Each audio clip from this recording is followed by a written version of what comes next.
नमस्कार, सुबह के 10 बज चुके हैं और हम हाजिर हैं आज की कई बड़ी खबरों के साथ। विस्तार से करेंगे इन खबरों पर चर्चा, लेकिन आइए सबसे पहले नजर डालते हैं सुर्खियों पर। प्रधानमंत्री नरेंद्र मोदी राजस्थान के अजमेर में केंद्र सरकार के 9 वर्ष पूरे होने के उपलक्ष्य में विशाल जनसभा को करेंगे संबोधित। जनसभा में केंद्र सरकार की 9 साल की उपलब्धियां जनता को बताएंगे। साथ ही साथ पीएम मोदी पुष्कर में प्रजापिता ब्रह्मा जी मंदिर में करेंगे पूजा अर्चना। केंद्रीय गृह मंत्री अमित शाह आज मणिपुर के मोरे और कांगपोकपी इलाकों का करेंगे दौरा। मोरे में विभिन्न स्थानीय समूहों के प्रतिनिधिमंडल और कांगपोकपी में नागरिक समाज संगठनों के साथ करेंगे बैठक। साथ साथ इम्फाल में सुरक्षा स्थिति की भी करेंगे समीक्षा।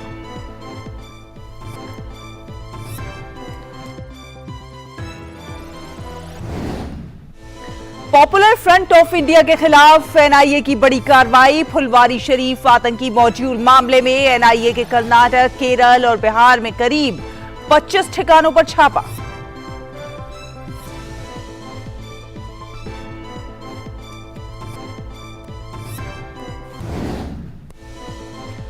नेपाल के प्रधानमंत्री पुष्प कमल दहल प्रचंड भारत के 4 दिवसीय दौरे पर आज पहुंचेंगे नई दिल्ली। प्रधानमंत्री नरेंद्र मोदी के साथ द्विपक्षीय साझेदारी के विभिन्न क्षेत्रों पर करेंगे बातचीत। राष्ट्रपति और उपराष्ट्रपति से भी करेंगे मुलाकात।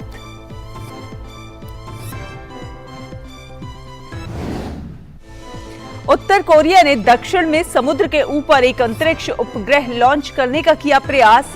बिना किसी खतरे या क्षति की सूचना के वापस। दक्षिण कोरिया और जापान ने आपातकालीन अलर्ट लिया वापस। अमेरिका, जापान और दक्षिण कोरिया ने की कड़ी निंदा। खेलो इंडिया यूनिवर्सिटी गेम्स में पूनम कुमावत ने 20 किलोमीटर रेस में जीता स्वर्ण पदक। आनंद कृष्णा ने लड़कों की और पूनम ने लड़कियों की 5000 मीटर रेस में स्वर्ण पदक पर किया कब्जा।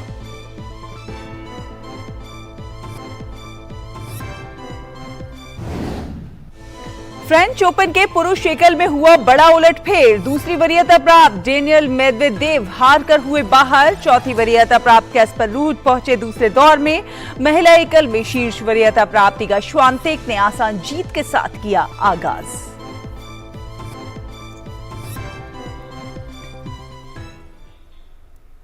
तो चलिए अब खबरों को देखते हैं विस्तार से। आपको बता दें कि प्रधानमंत्री नरेंद्र मोदी आज राजस्थान की हृदय स्थली अजमेर जिले के दौरे पर रहेंगे। सरकार के 9 साल पूरे होने के उपलक्ष्य में प्रधानमंत्री नरेंद्र मोदी आज अजमेर से एक रैली को संबोधित करके भारतीय जनता पार्टी के महीने भर चलने वाले इस जनसंपर्क अभियान की शुरुआत करेंगे।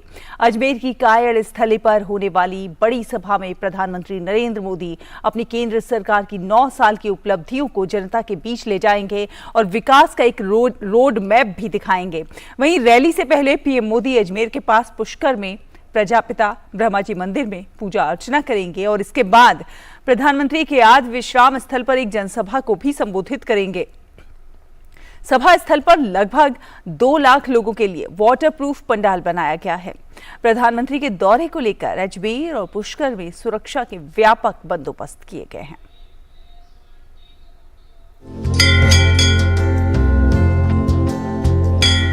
पृथ्वीराज चौहान की ऐतिहासिक नगरी प्रधानमंत्री नरेंद्र मोदी के स्वागत में दुल्हन की तरह सज कर तैयार है।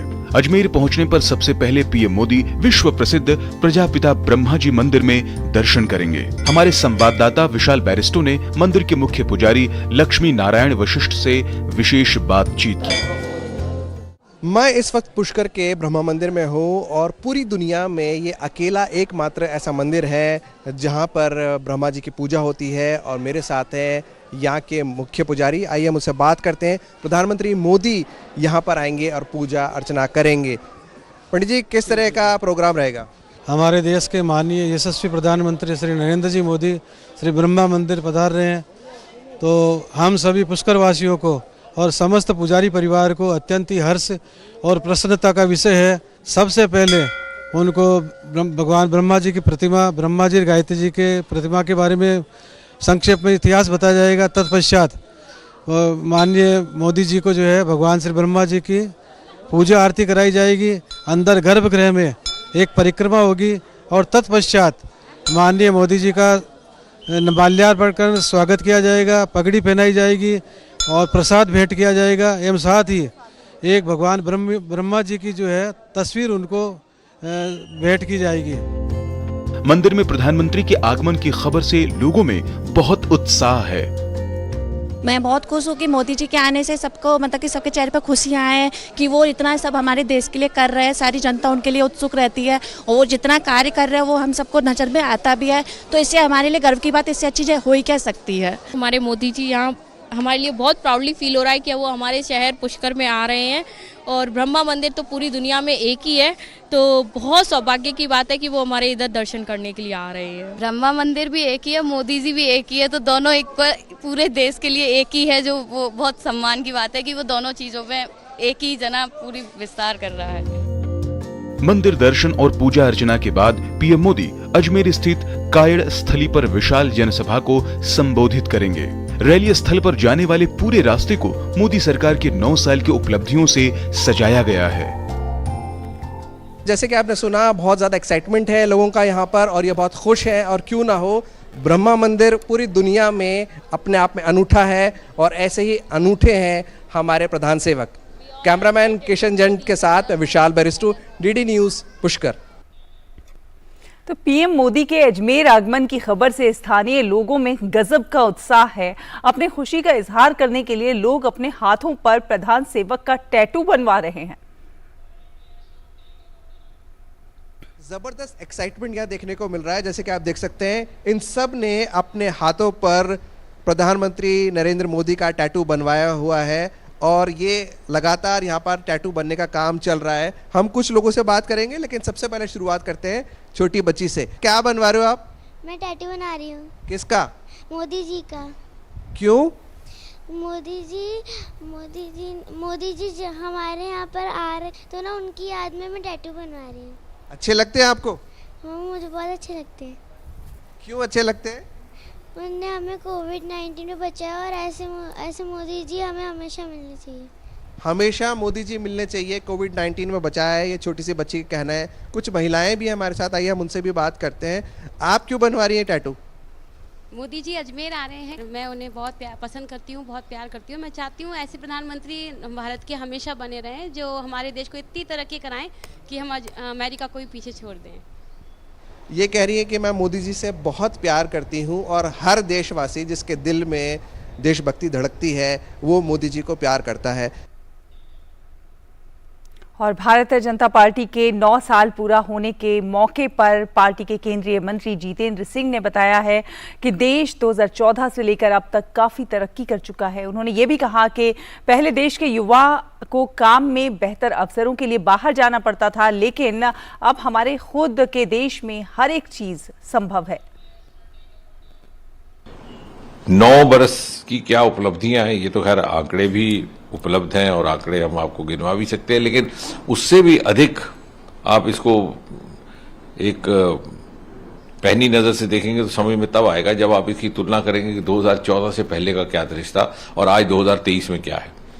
हमारे युवा बाहर जाने को उत्सुक थे कि यहाँ पर तो अब कोई भविष्य नहीं रहा, यहाँ वंशवाद है, भई भतीजावाद है और जो घोटालों से फायदा लेगा उसी को है। और मैंने उस दिन सायंकाल जब 6 बजे के लगभग मोदी जी का शब्द ग्रहण हुआ था तो एक छोटा सा ब्लॉग लिखा था कि this is the beginning of the journey from pessimism to optimism. और आप देखिए आज क्या आलम है, आज हिंदुस्तान का रुतबा इतना यकदम बढ़ गया। केंद्रीय गृह मंत्री अमित शाह आज मणिपुर के मोरे और कांगपोकपी इलाकों का दौरा करेंगे। अमित शाह मोरे में विभिन्न स्थानीय समूहों के प्रतिनिधिमंडलों के साथ बातचीत करेंगे और उसके बाद कांगपोकपी में नागरिक समाज संगठनों के साथ बैठक करेंगे। गृह मंत्री इम्फाल में सुरक्षा स्थिति की भी समीक्षा करेंगे। इससे पहले अमित शाह ने कल सुरक्षा से जुड़े वरिष्ठ अधिकारियों के साथ बैठक की और शांति भंग करने वालों से सख्ती से निपटने के निर्देश दिए। गृह मंत्री अमित शाह ने मणिपुर में सांप्रदायिक हिंसा के पीड़ितों के लिए 10 लाख रुपए तक के मुआवजा देने का ऐलान किया है। इस मुआवजे में केंद्र और राज्य सरकार 5-5 लाख रुपए देंगे। इसके साथ साथ मृतक के परिवार के किसी एक सदस्य को सरकारी नौकरी देने का निर्णय लिया गया है। अमित शाह ने हिंसा से सबसे ज्यादा प्रभावित चुराचांदपुर का भी दौरा किया। वहीं गृह मंत्री की अध्यक्षता में राजनीतिक दलों की बैठक हुई जिसमें शांति बनाए रखने पर सहमति बनी।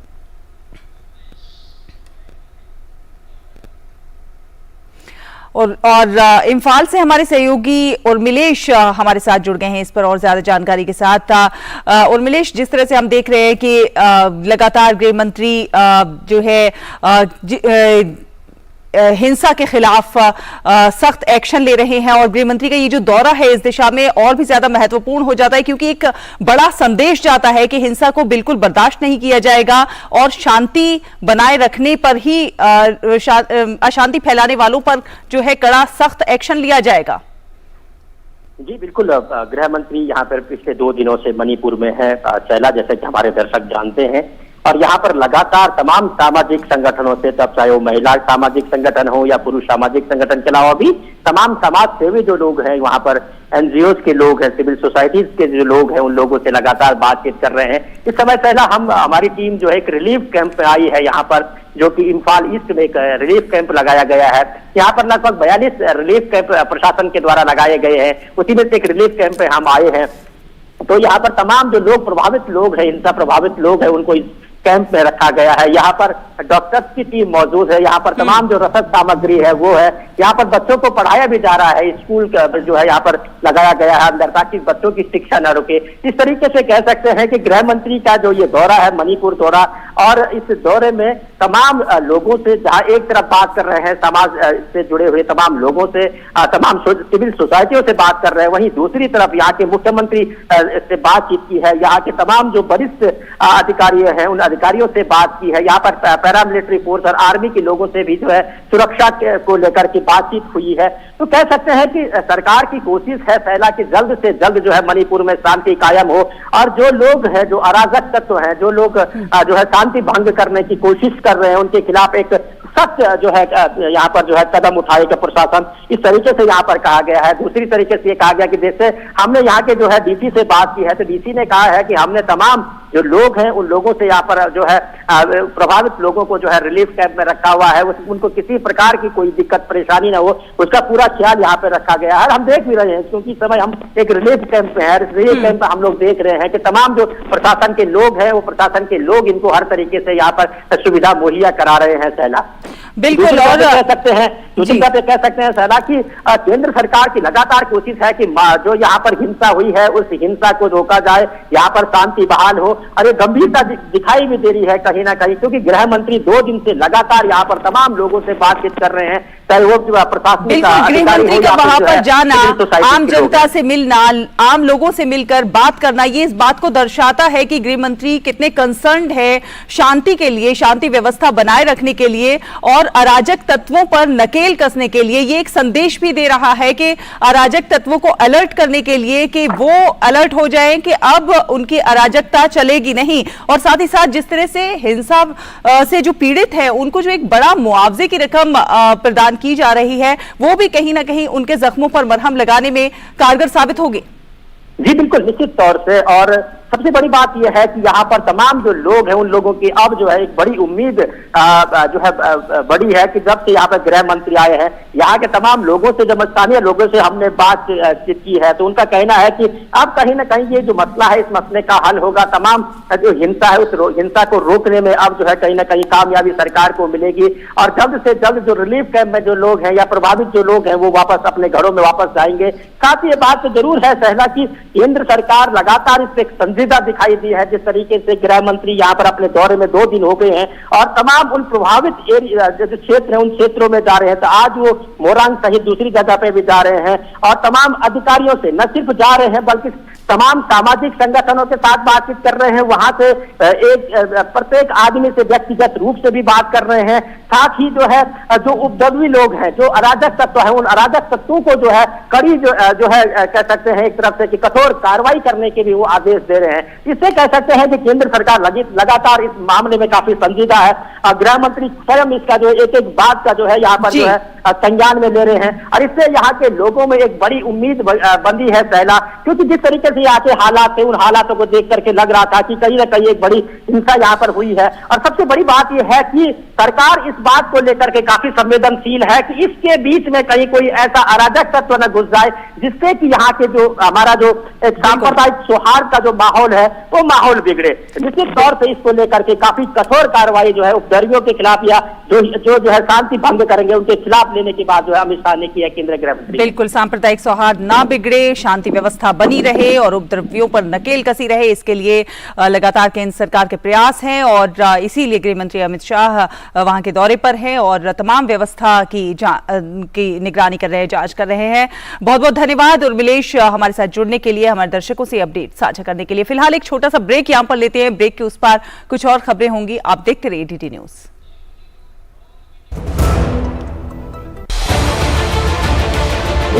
उत्तर से दक्षिण तक, पूर्व से पश्चिम तक, देश हो या दुनिया की खबर है तो पड़ताल जरूरी है।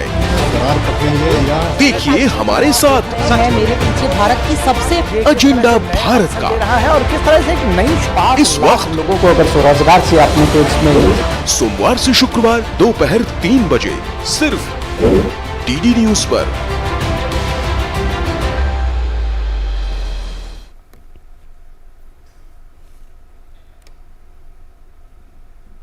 ब्रेक के बाद स्वागत है आपका, आप देख रहे हैं डीडी न्यूज। आपको बता दें कि जांच एजेंसियों ने लगातार पॉपुलर फ्रंट ऑफ इंडिया पर कड़ा शिकंजा कसा हुआ है। फुलवारी शरीफ आतंकी मॉड्यूल केस में राष्ट्रीय जांच एजेंसी आज कर्नाटक, केरल और बिहार में करीब 25 ठिकानों पर छापेमारी कर रही है।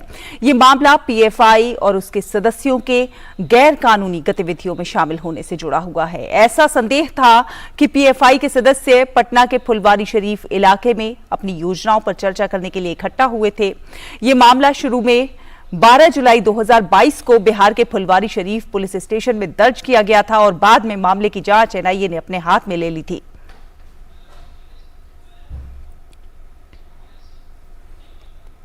और इसी पर और ज्यादा जानकारी के लिए हमारे साथ हमारे सहयोगी संवाददाता नीरज सिंह हमारे साथ जुड़ गए हैं। नीरज, जिस तरह से हम देख रहे हैं कि लगातार पॉपुलर फ्रंट ऑफ इंडिया पर जिस तरह से शिकंजा कसता जा रहा है, एनआईए की कई बड़ी कार्रवाइयां हम देख रहे हैं, उसी सिलसिले में बड़ी कार्रवाई है क्योंकि इससे पहले भी आपने देखा होगा कि देश भर में कई सारे राज्यों में एनआईए ने छापे मारे थे और बड़े पैमाने पर लोगों को हिरासत में भी लिया था, गिरफ्तार भी किया था। वहां से कई सारे इनपुट भी मिले थे। क्योंकि बिहार शरीफ का ये मामला है और पिछले साल जुलाई का ये मामला है कि वहां पर किस तरह से पीएफआई से जुड़े जो लोग हैं वो वहां पर कैंप आयोजित कर रहे थे, पैसा एकत्र कर रहे थे, देश विरोधी गतिविधियों में लोगों को उकसा रहे थे। इसके साथ साथ ही भारत के अंदर किस तरह से सांप्रदायिक सौहार्द को बिगाड़ा जा सकता है उसकी तमाम जो प्लानिंग है वो वहां पर चल रही थी। क्योंकि ये कनेक्टेड है, पीएफआई के जो सदस्य हैं वो केरल में भी, कर्नाटक में भी काफी सक्रिय हैं और यही कारण है कि अगर आप देखें कि एनआईए लगातार छापेमारी की कार्रवाई कर रही है कर्नाटक में भी, केरल में भी और इसके अलावा पटना और दूसरी जगहों पर भी।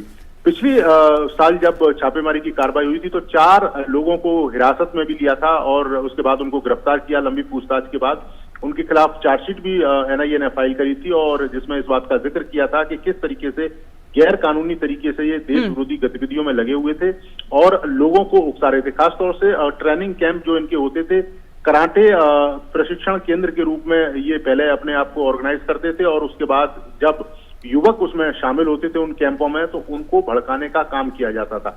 इसके अलावा इनके जो तार हैं वो पाकिस्तान से भी जुड़े थे, खाड़ी देशों से इनके पास पैसा पहुंचता था, इसकी भी जानकारी एनआईए के पास है और ये तमाम जानकारियों को लेकर एनआईए 25 जगह पर रेड कर रही है। चला बिल्कुल नीरज, आपसे ये जानना चाहेंगे कि जिन जिन जगहों पर ये रेड हो रही है क्या कुछ निकलकर सामने आया है और साथ ही साथ वो कौन कौन से इलाके हैं जहां पर ये रेड अभी हो रही है इन राज्यों में? देखिए एनआईए ने हालांकि अभी बहुत ज्यादा जानकारियां शेयर नहीं की हैं क्योंकि एनआईए का ये कहना है कि अगर जानकारी मीडिया के थ्रू बाहर आ जाएंगी तो जो इनके अंडरग्राउंड जो वर्कर हैं उनके छिपने की संभावना है, भागने की संभावना है, क्योंकि एनआईए के पास स्पेसिफाई जानकारी है कि ये कहाँ मौजूद है। हालांकि जो जानकारी हमें मिली है कि केरल के कुछ तटीय इलाके हैं वहां पर जो पीएफआई के कुछ अंडरग्राउंड जो वर्कर हैं जो लगातार सक्रिय हैं, लोगों से संपर्क कर रहे हैं, गाँव में जा रहे हैं और लोगों से पैसा इकट्ठा कर रहे हैं, तो वहां पर ये रेड चल रही है। इसके साथ ही अगर हम देखें कर्नाटक में तो कर्नाटक के जो ग्रामीण इलाके हैं वहां पर एनआईए की टीम पहुंची है क्योंकि ये जो ज्यादातर इनके जो सक्रिय सदस्य हैं वो ग्रामीण इलाकों में घुल मिल जाते हैं, वहीं पर मकान किराए पे लेते हैं और धीरे धीरे लोगों को भड़काने का काम करते हैं। गांव में एक तरह से जुलूस, सभा, इस तरह की जो घटनाएं वो ये लोग करते हैं और वहां पर जो लोग एकत्रित होते हैं, बेरोजगार हैं या जो युवा हैं, उनको भड़काने की ये लगातार कोशिशें करते हैं। तो इन्हीं इलाकों में ये जो रेड है वो चल रही है। इसके अलावा पटना के फुलवारी शरीफ और उसके आसपास भी जो एनआईए की टीम है वो रेड कर रही है। नीरज, हम जानते हैं कि ये आतंकी फंडिंग और आतंकी गतिविधियों के चलते पीएफआई को बैन किया गया था, क्योंकि इसके जो कार्यकलाप थे वो सही नहीं थे, लेकिन जिस तरह से युवा इसके साथ ये सारा कुछ जानते हुए भी जुड़ते हैं, ये काफी जो है चिंताजनक बात है कि उसके साथ युवा बहकावे में आते हैं और जुड़ते चले जाते हैं। देखिए, चिंताजनक बात तो है ही है, क्योंकि आपने देखा भी होगा कि किस तरह से इस तरह के आतंकवादी जो संगठन है वो सक्रिय हैं। खासतौर से जो बेरोजगार युवा होते हैं उनको ये लोग टारगेट करते हैं कुछ पैसा देकर, और इसके अलावा जो कुछ पढ़े लिखे जो युवा हैं उनको ज्यादा पैसे का लालच दिया जाता है। यही कारण है कि कुछ जो लोग हैं इनसे जुड़ जाते हैं। और आप अगर देखें कि सिर्फ पीएफआई नहीं, आप देखें आईएसआईएस और इसके अलावा दूसरे जो आतंकवादी संगठन है वो भी लगातार जो भर्तियां हैं वो करने की कोशिश करते हैं, खासतौर से बेरोजगार युवाओं को, ताकि संगठन में लाकर किसी बड़ी आतंकी वारदात को अंजाम दिया जा सके। तो ये निश्चित तौर पर चिंता की बात है। हालांकि हमारी जो तमाम एजेंसियां हैं वो लगातार सोशल मीडिया पे कैंपेन भी चलाती हैं, गांव-गांव जाकर बताती भी हैं कि किस तरह से ये संगठन काम कर रहा है, किस तरीके से ये देश विरोधी गतिविधियों में लगा हुआ है, और जो युवा इसके साथ जुड़ेगा उसका नाम अगर एफआईआर में आता है और उसके खिलाफ कोई मामला बनता है तो उसको आने वाले समय में तमाम मुश्किलों का सामना भी करना पड़ सकता है, उसको नौकरी नहीं मिलेगी। तो ये तमाम चीजें लगातार चलती हैं, लेकिन उसके बावजूद भी ये जो पीएफआई और जैसे आतंकी संगठन है वो लगातार भड़काने की कोशिश करते हैं, खासतौर से उन युवाओं को जो बेरोजगार होते हैं। बिल्कुल, लेकिन भारत सरकार की पहल और हमारी जो सुरक्षा एजेंसियां हैं उनकी कोशिशों का नतीजा है कि आतंकवाद की कमर तोड़ने में काफी सफलता हाथ लगी है। बहुत बहुत धन्यवाद नीरज, हमारे साथ जुड़ने के लिए, हमारे दर्शकों से इनपुट साझा करने के लिए। और आपको बता दें कि दिल्ली आबकारी नीति के मामले में मनी लॉन्ड्रिंग की जांच कर रही ईडी ने न्यायालय के सामने मई में एक सप्लीमेंट्री चार्जशीट मनीष सिसोदिया के खिलाफ पेश की थी। ईडी द्वारा पेश सप्लीमेंट्री चार्जशीट पर न्यायालय ने मंगलवार को संज्ञान लिया। अदालत ने इसके लिए समन जारी करके 1 जून को मनीष सिसोदिया को अदालत में पेश करने का आदेश दिया है। ईडी की चार्जशीट में आम आदमी पार्टी और मनीष सिसोदिया पर गंभीर आरोप लगाए गए हैं कि किस तरह से पैसे को गोवा इलेक्शन में लगाया गया। गोवा में पैसा हवाला के जरिए पहुंचाया गया। हवाला के जरिए पैसा पहुंचाने में जिन 2 नोटों का इस्तेमाल किया गया था, ईडी ने उनको भी अदालत में पेश किया। इसके साथ ही साथ सप्लीमेंट्री चार्जशीट में पहली बार मनीष सिसोदिया के पैसे लेने की बात कही गई है। चार्जशीट में कहा गया है कि अमित अरोड़ा ने दिनेश अरोड़ा, जो कि अब सरकारी गवाह हैं, उनके जरिए मनीष सिसोदिया को पैसे पहुंचाए। और अब अगली खबर का रुख करेंगे। आपको बता दें कि नेपाल के प्रधानमंत्री पुष्प कमल दहल प्रचंड 4 दिवसीय आधिकारिक यात्रा पर आज नई दिल्ली पहुंचेंगे। पिछले साल दिसंबर में कार्यभार संभालने के बाद ये उनकी पहली द्विपक्षीय विदेश यात्रा होगी। प्रचंड एक उच्च स्तरीय प्रतिनिधिमंडल के साथ भारत की यात्रा करेंगे। इस दौरान वो दोनों देशों के बीच सदियों पुराने संबंधों को मजबूती देने के लिए प्रधानमंत्री नरेंद्र मोदी के साथ द्विपक्षीय वार्ता करेंगे। पुष्प कमल दहल प्रचंड इस दौरान राष्ट्रपति और उपराष्ट्रपति से मुलाकात करेंगे। इसके अलावा नेपाल के प्रधानमंत्री उज्जैन में प्रसिद्ध महाकालेश्वर मंदिर और इंदौर में एक IT विशेष आर्थिक क्षेत्र का भी दौरा करेंगे। कंबोडिया नरेश नोरोदोम सिहामोनी के भारत दौरे का आज अंतिम दिन है। कंबोडिया नरेश ने कल देश के शीर्ष नेतृत्व से मुलाकातें की। कंबोडिया के नरेश ने राष्ट्रपति और प्रधानमंत्री नरेंद्र मोदी के साथ द्विपक्षीय बैठक की। भारत कंबोडिया के विकास में साझेदार की भूमिका निभा रहा है। भारत ने कंबोडिया को विकास परियोजनाओं के लिए अनुदान और रियायती ऋण दिए हैं। भारत सरकार के वित्त पोषण से अंकोर वाट सहित प्राचीन मंदिरों का संरक्षण और जीर्णोद्धार किया जा रहा है।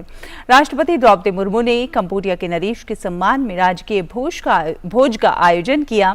इसमें कई गणमान्य हस्तियों ने शिरकत की। भारत और कंबोडिया के बीच मधुर और मैत्रीपूर्ण संबंध हैं। दोनों देशों में सभ्यतागत, सांस्कृतिक और आर्थिक संबंधों के साथ साथ लोगों के बीच गहरे संबंध भी हैं। भारत और कंबोडिया के बहुआयामी संबंध साझा सांस्कृतिक मूल्यों, आर्थिक विकास को बढ़ावा देने की प्रतिबद्धता, रक्षा और सुरक्षा के क्षेत्र में सहयोग और क्षेत्रीय और वैश्विक मुद्दों पर सहयोग पर आधारित है। प्रधानमंत्री नरेंद्र मोदी के आगामी अमेरिका दौरे से पहले भारत में अमेरिकी राजदूत एरिक गारसेटी ने कहा कि हमारे पास इन संबंधों को नई ऊंचाई पर पहुंचाने का मौका है। अमेरिकी राजदूत ने कहा कि हम सुरक्षित भारत चाहते हैं और भारत के साथ मिलकर हिंद प्रशांत क्षेत्र को सुरक्षित बनाना चाहते हैं। भारत और अमेरिका एक दूसरे पर भरोसा करते हैं और हमारी रक्षा साझेदारी इस भरोसे का प्रमाण है। भारत को लेकर चीन के रुख पर गारसेटी ने कहा कि अमेरिका सीमा और संप्रभुता का सम्मान करता है। कोई देश अपनी मर्जी से यथास्थिति नहीं बदल सकता। Our leaders are good friends and our countries are great friends. This is an opportunity to elevate their relationship and all of our relationship to the next level. I think it's going to be a fabulous visit. I know that these are gentlemen who enjoy each other's company, but more importantly, it will express the warmth between our peoples and the ambitions we have to take this relationship, this consequential, important relationship, to the next level.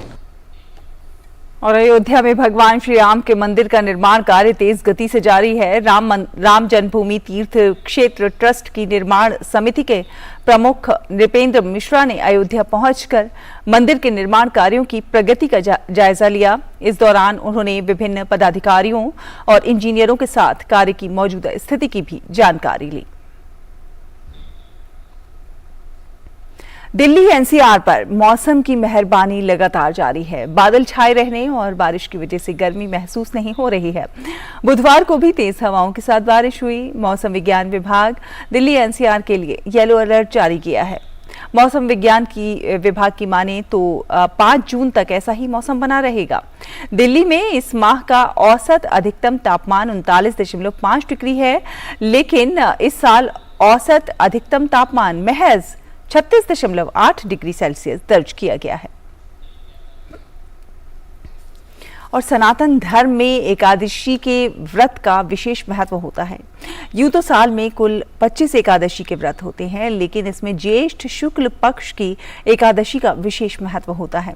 इस एकादशी को निर्जला और भीमसेनी एकादशी के नाम से भी जाना जाता है। इस मौके पर वाराणसी के दशाश्वमेध घाट पर भारी संख्या में श्रद्धालु आस्था की डुबकी लगा रहे हैं। प्रशासन ने एकादशी के स्नान के लिए विशेष प्रबंध भी किए हुए हैं। भारत ने रक्षा निर्यात के क्षेत्र में एक बड़ी छलांग लगाई है। पिछले 9 सालों में रक्षा निर्यात 23 गुना हो गया है। वित्त वर्ष 2022-23 में भारत ने करीब 16,000 करोड़ रुपए का रक्षा निर्यात किया है, जो वर्ष 2013-14 में 686 करोड़ रुपए रहा था। वहीं देश में रक्षा उत्पादन भी बढ़कर 1 लाख करोड़ रुपए के पार पहुंच गया है। वर्तमान सरकार लगातार रक्षा क्षेत्र में आत्मनिर्भरता को बढ़ावा दे रही है। घरेलू उद्योगों को मजबूती देने के लिए कई रक्षा उपकरणों का आयात पर भी प्रतिबंधित किया गया है। रक्षा खरीद पर होने वाले खर्च में विदेशी स्रोत की हिस्सेदारी भी गिरी है। वर्ष 2018-19 में रक्षा खरीद पर हुए कुल खर्च में 46% हिस्सेदारी विदेशी स्रोत से खरीदे गए उपकरणों की थी। 2022 में यह हिस्सेदारी घटकर 36.7% रह गई। एक समय रक्षा उपकरणों के मामले में पूरी तरह आयात पर निर्भर रहा भारत आज 85 से ज्यादा देशों को निर्यात कर रहा है। 100 से ज्यादा कंपनियां रक्षा उपकरणों का निर्माण एवं निर्यात कर रही हैं। डॉर्नियर 228 एयरक्राफ्ट, आर्टिलरी बंदूक, ब्रह्मोस मिसाइल, पिनाकर रॉकेट और लॉन्चर, रडार, सिमुलेटर और बख्तरबंद गाड़ियों समेत रक्षा क्षेत्र से जुड़े कई तरह के उपकरणों का निर्यात किया जा रहा है। भारत के तेजस विमान, हल्के लड़ाकू हेलीकॉप्टर और एयरक्राफ्ट कैरियर की मांग भी लगातार बढ़ रही है।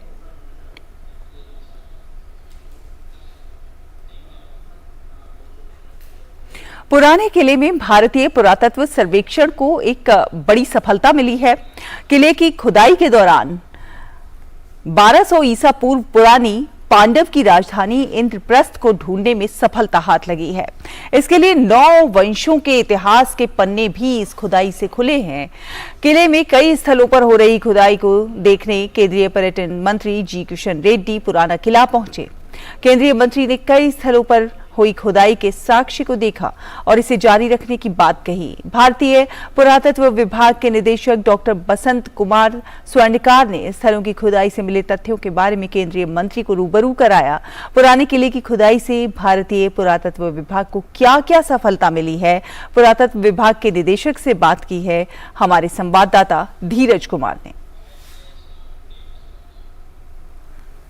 ऐतिहासिक पुराना किला की खुदाई से कई ऐतिहासिक तथ्य और कई मूर्तियां सामने आई है। ये तथ्य क्या क्या हैं, किस काल को दर्शाते हैं, इस मुद्दे पर बात करने के लिए हमारे साथ एएसआई के डायरेक्टर डॉक्टर वसंत कुमार स्वर्णकार मौजूद हैं। सर, जो खुदाई सबसे पहले हम ये जानना चाहते हैं कब से ये खुदाई हो रही है और क्या क्या तथ्य अभी आपको सामने मिला? देखिए, खुदाई की जहाँ तक बात है तो बहुत पहले भी यहाँ पे प्रयास हुए हैं। सबसे पहले 1954-55 में एक बार खुदाई हुई, फिर 1969 से 1973 तक यहाँ प्रोफेसर बीबीलाल साहब ने एक्सकवेशन किया था। फिर 2013, 14, 17, 18 और अब 22, 23 में हम लोग इसको आगे बढ़ा रहे हैं। अभी तक हम जो बात करें तो चूँकि ये एक बहुत बड़ा टीला है और साहित्यिक प्रमाण हमारे पास उपलब्ध हैं जिसमें ये कहा जाता है कि ये जो टीला है ये महाभारत काल का कोई टीला था जिसको घेरकर शेर शाह ने एक किला बनाया। अल-बरूनी का जो रेफरेंस हमारे पास सबसे प्रोमिनेंट एक रेफरेंस हमारे पास है, उसी बात को लेके चूंकि महाभारत से इसको रिलेट किया गया तो एक्सकेवेशन किए गए। एक ये भी प्रमाण मिलता है कि यही टीला शायद इंद्रप्रस्थ का टीला के रूप में भी जाना जाता है। अभी जो खुदाई हुई है, अगर हम कुछ चीज़ को अगर हम देखना चाहें, आपसे जानना चाहें, तो ये किस काल के दर्शाते हैं, क्या हैं ये? देखिए, चूंकि यहाँ अभी तक हम बात करें तो हमें 9 काल खंडों का प्रमाण यहाँ पे मिलता है, जिसमें हम बात करते हैं कि पूर्व मौर्य काल, शुंग काल, कुषाण काल, गुप्त काल, लेट गुप्त काल, राजपूत काल, फिर सल्तनत काल, फिर मुगल काल। तो सभी कालखंडों के हमें यहाँ पे चूँकि स्ट्रक्चरल प्रमाण मिले हैं, उनके अवशेष मिले हैं, प्लस उस समय जो लोगों द्वारा इस्तेमाल की जाने वाली जो वस्तुएं थीं वो हमें कुछ वस्तुएं यहाँ खुदाई में मिली हैं। तो सभी कालखंडों की यहाँ पे विभिन्न प्रकार की चीज़ें हैं।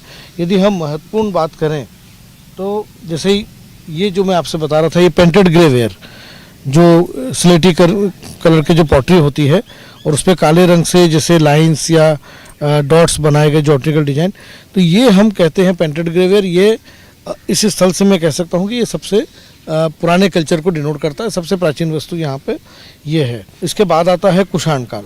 तो कुषाण काल में हम बात करते हैं जैसे अरिका नट शेप बीड आते हैं, सुपारी के आकार के बीड्स। शुंग काल का जैसे हम देखते हैं ये सांचे में बनाई हुई एक मूर्ति है, ये मतलब मेल फिगर है, मानव आकृति है। तो यहाँ जैसे गुप्त काल का ये जैसे व्हील है, ये व्हील है, ये भी स्पोक्ड व्हील है, हब बना हुआ है, मतलब फास्ट मूविंग चीज़ों के लिए, व्हीकल्स के लिए ये इस्तेमाल होगा।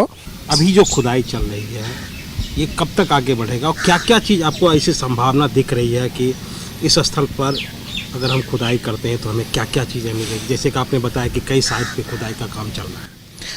देखिए, जिस टीले की जो प्राचीनता है, हम वही हमारा प्रयास है कि हम जो लोएस्ट कल्चरल लेवल है उसको हम देख सकें। तो टीले की जो प्राचीनता है वो साहित्यिक रूप से हम बात करते हैं तो वो महाभारत काल के लिए अल-बरूनी ने सबसे पहले लिखा कि शेरशाह ने महाभारत काल के टीले को घेर के बनाया। तो इसको कहीं ना कहीं उस काल तक इस स्थल की प्राचीनता जाती है।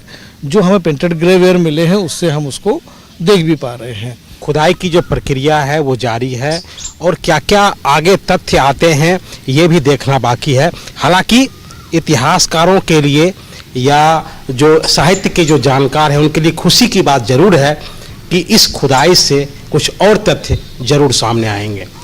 कैमरामैन जगपाल के साथ धीरज कुमार, डीडी न्यूज़, दिल्ली।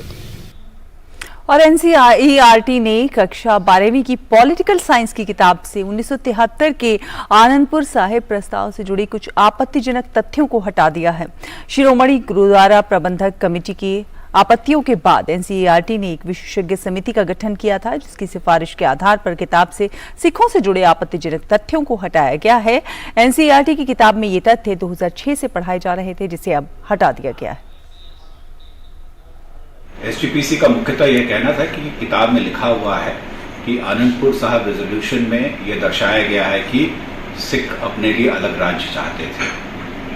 तो उस बिंदु पर उनकी आपत्ति थी कि आनंदपुर साहब रेजोल्यूशन में ऐसी कोई बात नहीं कही गई।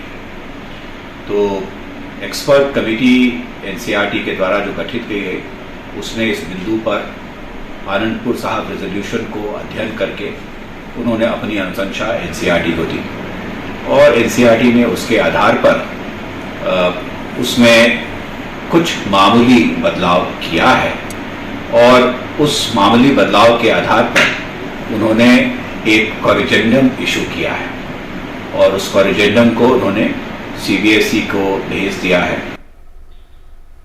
और केंद्र सरकार जनजातीय छात्रों के लिए कई स्कॉलरशिप और स्टाइपेंड योजनाएं चला रही है।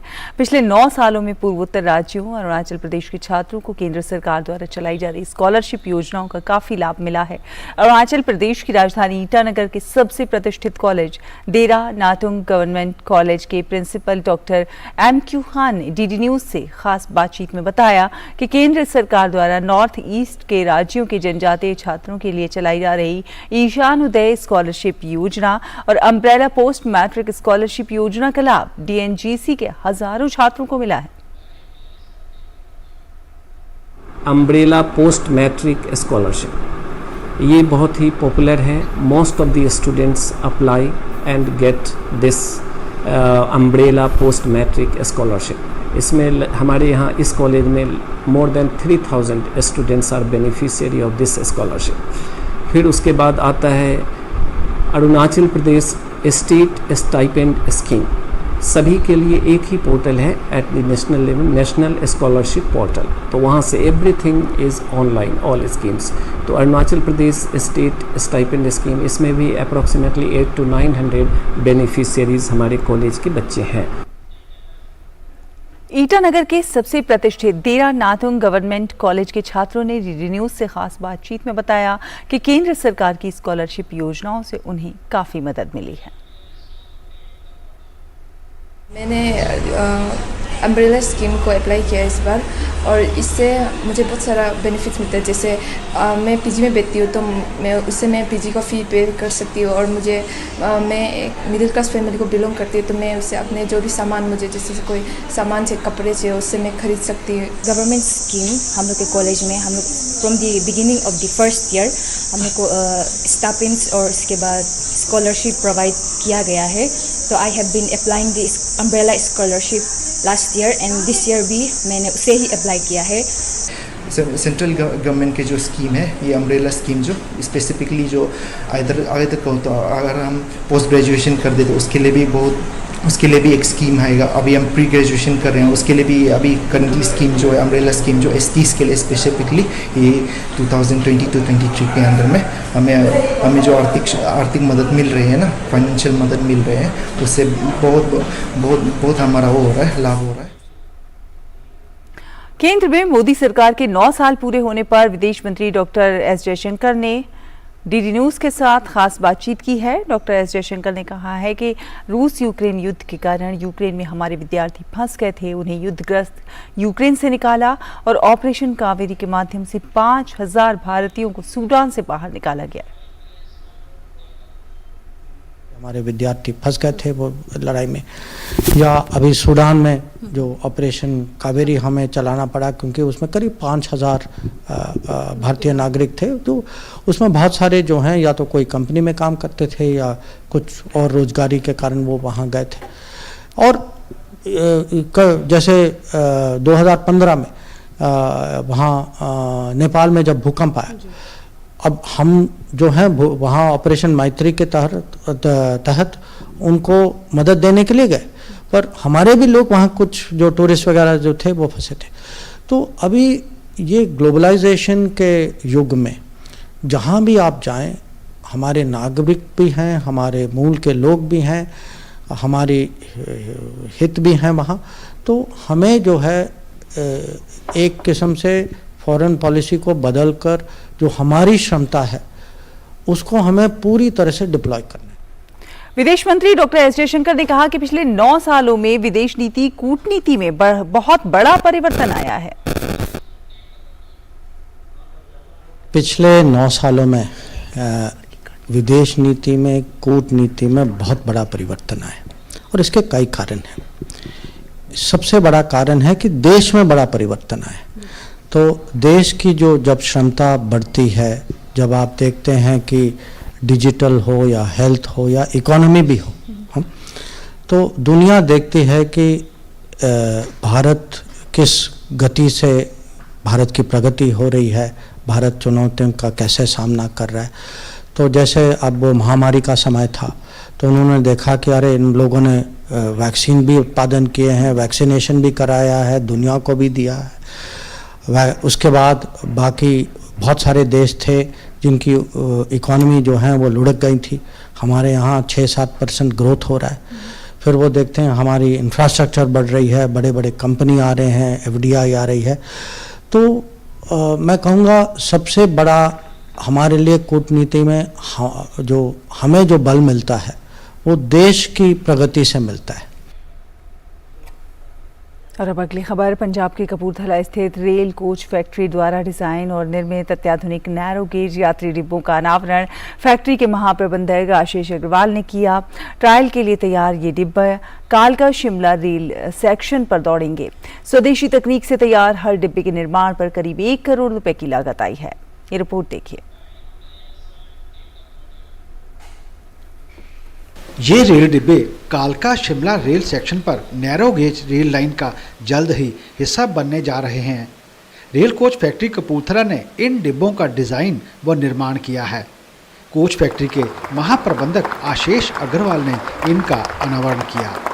अति आधुनिक सुविधाओं वाले इन डिब्बों की विशेषताओं की उन्होंने जानकारी दी। बायो टॉयलेट है और सभी तरह की फैसिलिटी दी गई है।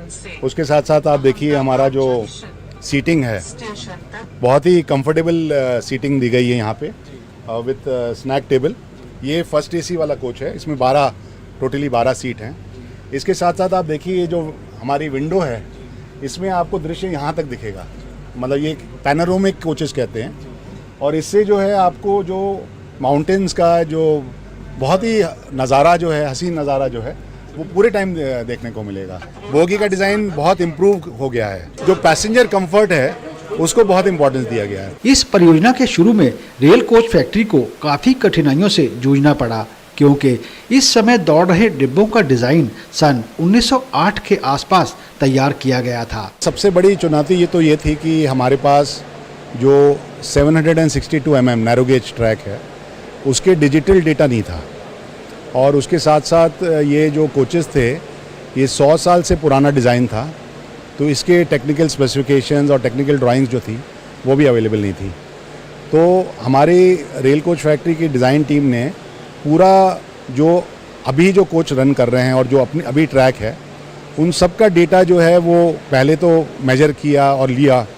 उसके बाद उन्होंने खुद मॉडल्स बनाए पूरे, और मॉडल बना के फिर तरह तरह के सिमुलेशन और जो अलग अलग मेथड्स हैं उसके बेसिस पे पूरा उन्होंने डिज़ाइन बनाया।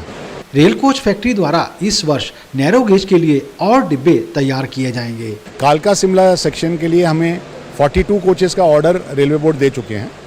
तो एक बार ये डिटेल्ड ऑसिलेशन ट्रायल जिसके लिए अभी जारी है, एक बार ये ऑसिलेशन ट्रायल सक्सेसफुल हो जाएंगे तो बाकी हम अभी 26 कोच और का ऑर्डर हम लोग दे चुके हैं, ऑर्डर्स वेरियस फर्म्स को कंपोनेंट्स के लिए, और 12 कोच का और हम ऑर्डर दे देंगे। नैरो गेज रेल लाइन पर ये डिब्बे 25 किलोमीटर प्रति घंटे की रफ्तार से दौड़ सकेंगे और इनके रन ट्रायल जल्द ही शुरू होने जा रहे हैं। निश्चित रूप से ये कोच मेक इन इंडिया का एक साक्षात उदाहरण है और रेल कोच फैक्ट्री की एक बड़ी उपलब्धि। कैमरामैन मनोज और बलिंदर के साथ शिशु शर्मा शांतल, DD न्यूज़, कपूरथला। और ज़मीनी स्तर पर अपने प्रयासों से सामाजिक बदलाव ला रहे हमारे देश के सामान्य जन हैं जिन्हें पद्म पुरस्कार प्रदान किए जा रहे हैं। ऐसे विशेष लोगों के बारे में हम आपको बता रहे हैं। इनके जीवन संघर्षों को देशवासियों तक पहुंचाने के लिए DD न्यूज़ ने विशेष श्रृंखला शुरू की है, हमारे पद्म। आज हम आपको बता रहे हैं गुजरात के परेश राठवा के बारे में, जो पिछले 30 वर्षों से आदिवासी लोक कला पीठोरा पेंटिंग की सांस्कृतिक विरासत को संरक्षित करने में जुटे हुए हैं। साथ ही साथ इस कला में छात्रों को प्रशिक्षित भी कर रहे हैं।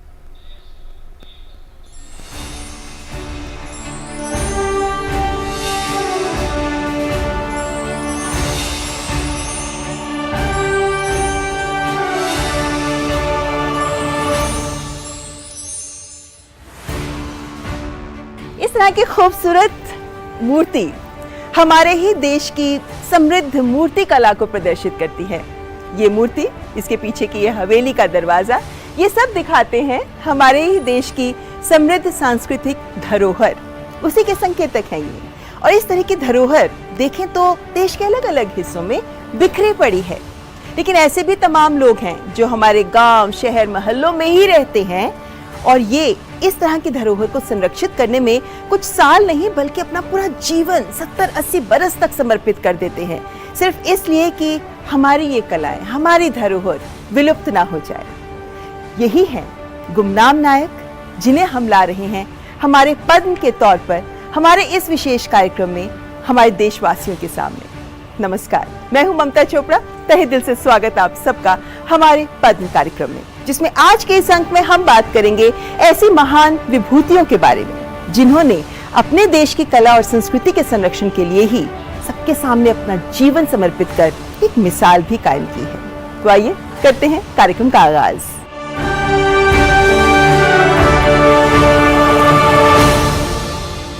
कितनी खूबसूरत है ये पेंटिंग, है ना? पूरी दीवार को इतनी खूबसूरती से सजाया गया है और ये कोई आधुनिक नहीं, सदियों पुरानी पेंटिंग है ये, यानी पारंपरिक पेंटिंग, पारंपरिक शैली की पेंटिंग है ये। और इस तरीके के हमारे देश में देखें तो अलग अलग राज्यों में, अलग अलग क्षेत्रों में कितनी तरह की ऐसी पारंपरिक कलाकारी है जो देखने को मिलती है और इसी समृद्ध विरासत को तो सहेजने का प्रयास भारत कर रहा है। अगर हम भारत की बात करें तो गुजरात के पिठोरा पेंटिंग भी 12,000 साल पुरानी है। इस तरह की पारंपरिक पेंटिंग्स को सहेजना कोई आसान काम तो होता नहीं है, लेकिन परेश राठवा जैसे कलाकार हैं जिन्होंने पिठोरा पेंटिंग को सहेजा, संरक्षित किया और देश भर ही नहीं विश्व भर में इसके प्रचार प्रसार के लिए उन्होंने बहुत प्रयास किए और इसीलिए तो उनके इन प्रयासों के लिए देश उन्हें कर रहा है सलाम पद्मश्री पुरस्कार के जरिए।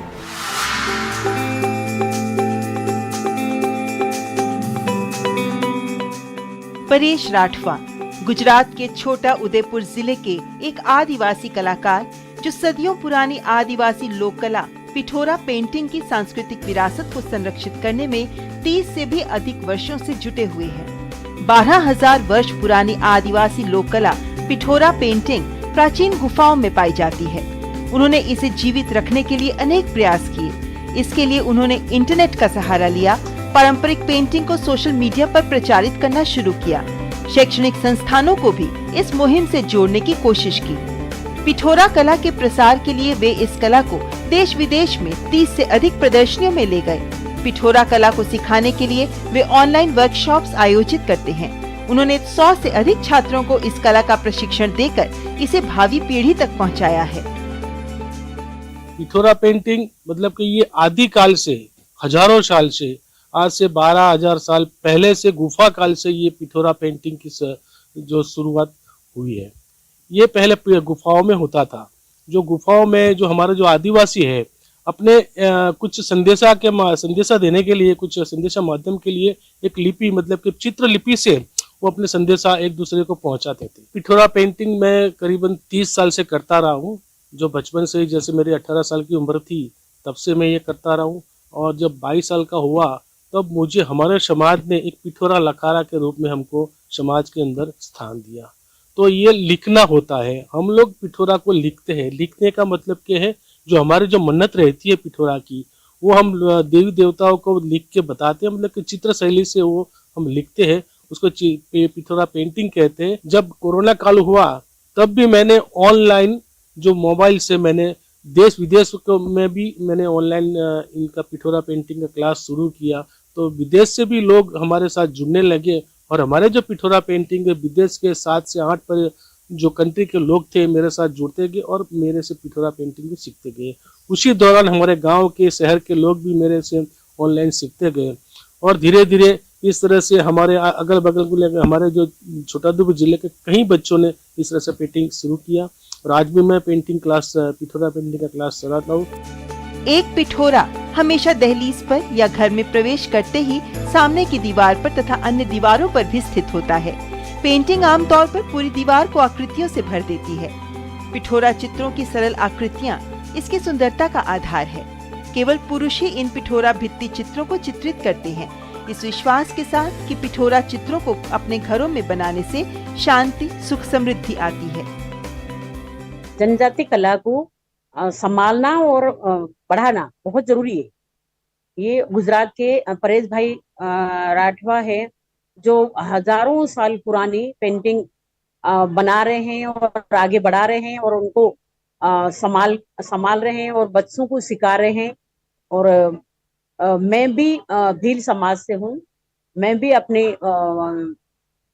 भील आदि पेंटिंग आदिवासी जो भील कला है उनको मैं भी करती हूँ। और परेश भाई राठवा को इस पुरस्कार के लिए बधाई हो।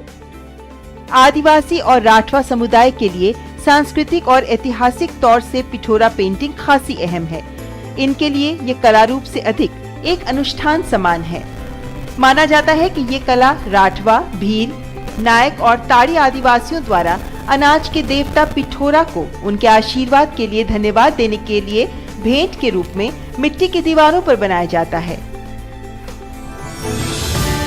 अपनी कला परंपराओं को सहेजने के लिए पिठोरा ना परेश राठवा को पद्मश्री के सम्मान की अनंत शुभकामनाएं। और अब रुख करेंगे कुछ अंतर्राष्ट्रीय खबरों का। आपको बता दें, उत्तर कोरिया ने बुधवार को कहा कि उसका पहला जासूसी उपग्रह की लॉन्चिंग असफल हो गई।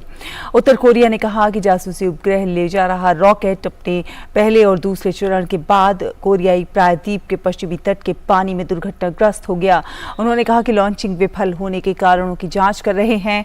गौरतलब है कि उत्तर कोरिया का ये छठा उपग्रह प्रक्षेपण प्रयास था, जिसके तहत वो अपना पहला सैन्य जासूसी उपग्रह लॉन्च करने की तैयारी कर रहा था।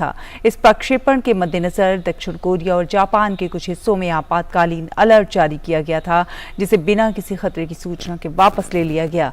गौरतलब है कि उत्तर कोरिया ने कहा था कि वो अमेरिकी सैन्य गतिविधियों की निगरानी के लिए 31 मई से 11 जून के बीच अपना पहला सैन्य टोही उपग्रह लॉन्च करेगा। जापान की सरकार ने पुष्टि की है कि उत्तर कोरिया का उपग्रह प्रक्षेपण का प्रयास विफल हो गया है। जापानी सरकार के प्रवक्ता हिरोकाजु मात्सुनो ने कहा कि ये उपग्रह कोरियाई प्रायद्वीप के पश्चिमी तट में दुर्घटनाग्रस्त हो गया है। हिरोकाजु मात्सुनो ने कहा कि आज सुबह लगभग 6:28 पर उत्तर कोरिया ने अपने पश्चिमी तट पर तोंगचांग-री क्षेत्र से दक्षिण दिशा में एक संभावित बैलिस्टिक मिसाइल का प्रक्षेपण किया। हालांकि लगभग 6:35 पर यह उड़ान के दौरान गायब हो गया। वहीं अमेरिका ने उत्तर कोरिया की कार्रवाई की निंदा की है। व्हाइट हाउस ने कहा है कि अमेरिकी बैलिस्टिक मिसाइल प्रौद्योगिकी का उपयोग करते हुए उत्तर कोरियाई अंतरिक्ष प्रक्षेपण की निंदा करता है। व्हाइट हाउस ने साथ ही साथ ये भी कहा कि वो क्षेत्र के अपने सहयोगियों के साथ स्थिति का आकलन कर रहा है। गौरतलब है कि उत्तर कोरियाई मीडिया ने कहा कि रॉकेट के दूसरे चरण की खराबी के बाद उपग्रह प्रक्षेपण विफल हो गया, जिससे बूस्टर और पेलोड समुद्र में गिर गए। और दक्षिण पश्चिमी रूस के बेलगोरोद क्षेत्र में यूक्रेन ने मॉस्को और आसपास के क्षेत्र पर ड्रोन से हमला किया। यूक्रेनी हमले में एक नागरिक की मौत हो गई, जबकि 2 अन्य घायल हो गए। घायलों को उपचार के लिए अस्पताल में भर्ती कराया गया है। बेलगोरोद के गवर्नर व्याचेस्लाव ग्लैडकोव ने ये जानकारी दी। घायलों को गंभीर हालत में उपचार के लिए अस्पताल में भर्ती कराया गया। इसके अलावा कई इमारतों को न्यूनतम क्षति पहुंची। रूस के राष्ट्रपति व्लादिमीर पुतिन ने कहा है कि मॉस्को पर यूक्रेन का अब तक का सबसे बड़ा ड्रोन हमला मंगलवार को रूस को डराने और भड़काने का प्रयास था। उन्होंने कहा कि राजधानी के आसपास हवाई सुरक्षा को मजबूत किया जाएगा। रूस ने कहा कि 8 ड्रोन ने मॉस्को के असैन्य इलाकों को निशाना बनाया, लेकिन या तो उन्हें मार गिराया गया या विशेष इलेक्ट्रॉनिक जैमर से डाइवर्ट कर दिया गया। पुतिन ने कहा कि यूक्रेन ने रूस और रूसी नागरिकों को डराने, धमकाने और रिहायशी इमारतों पर हमले के प्रयास का रास्ता चुना है। उन्होंने कहा कि ये स्पष्ट रूप से आतंकवादी गतिविधि का संकेत है और मॉस्को के आसपास हवाई सुरक्षा को मजबूत किया जाएगा। इस बीच यूक्रेनी पक्ष ने हमले में शामिल होने से इनकार किया है। और ओडिशा के पुरी में रहने वाले सैंड आर्टिस्ट सुदर्शन पटनायक ने विश्व तंबाकू निषेध दिवस पर समुद्र तट पर एक सैंड आर्ट बनाकर तंबाकू छोड़ने का संदेश दिया है।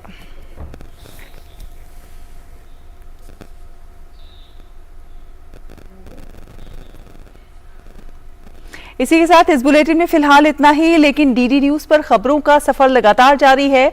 आगे आप समाचार देखेंगे आंचल गुलाटी कुंबर के साथ। मुझे दीजिए अनुमति। नमस्कार।